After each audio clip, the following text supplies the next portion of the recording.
ဟုတ်ပြီ TikTok ကနေဘယ်လိုပတ်စံရတယ်လဲ TikTok ကြည့်ရင်လည်းဘယ်လိုပတ်စံရတာလဲဆိုတာအခုပြပေးမယ်ပေါ့နော်အပေါ်မှာဒီအုံးသီးပုံလေးတွေ့လားအဲ့ဒီအုံးသီးပုံကပီပေါ့နော်အခုကပြောင်းနေတယ်ရှင်နော်ဘသူတွေကဗာပြကြလဲကိုလည်းမသိဘူးပေါ့နော်ဒါပေမဲ့ကိုရဲ့အကောင့်ထဲမှာတော့ပီအဲ့ဒီအုံးသီးပုံလေးပြနေအဲ့ဒီအုံးသီးပုံလေးကကြတော့ပေါ့နော်ပီဆိုတဲ့ဟာပေါ့နော်အဲ့ဒီဟာ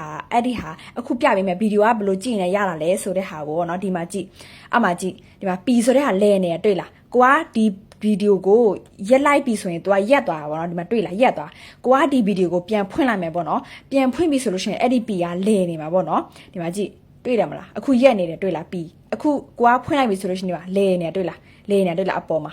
လဲနေတာအဲ့လိုမျိုးပေါ့နော်အဲ့လိုမျိုးလဲနေရမှာပဲဖြစ်ပါတယ်ရှင်နော်အဲ့လိုမျိုးလဲပြီးကိုကဒီမျိုးပီဆိုတဲ့ဟာပြပြီဆိုရင်အဲ့ဒီအကောက်ကပတ်စံရနေပြီပေါ့နော်ပတ်စံဝင်နေပြီပေါ့နော်ဒီဟာလေးနောက်ထပ်ဖွင့်လိုက်ပြီဆိုရင်ပတ်စံကြလာမှာတွေ့လားဒီမှာပတ်စံကြသွားပြီတွေ့လားအဲ့လိုမျိုးပတ်စံကြသွားပြီဆိုလို့ရှိရင်ရပြီရှင်နော်တခြားဗီဒီယိုတွေတွားကြည့်မယ်ဆိုလို့ရှိရင်လည်းဒီမှာကြည့်အဲ့မှာပီလဲနေရပေါ့နော်ဒီမှာကြည့်လဲနေရတွေ့လား